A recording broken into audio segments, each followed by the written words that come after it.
Kutile kutinsen lo sugai balode gulgaide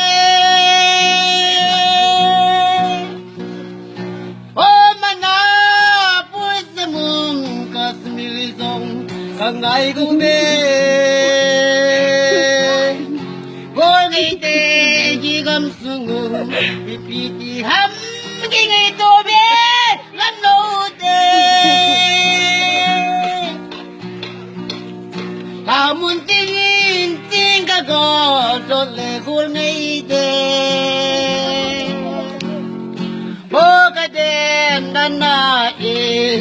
he oi balode kacule Zogi man ka song toy ken thei ka kim Gulide hi balode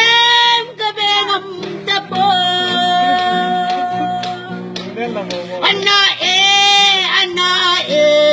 kakhan ko loy le gul ngei he palo sao thiên tum ka zal le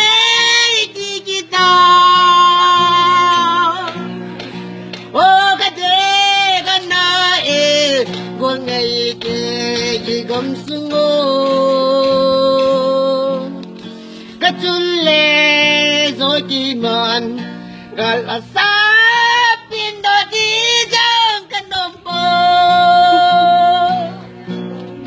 Oi oh mano pulsa mulkas mirum kabengam bode ikigam lenamo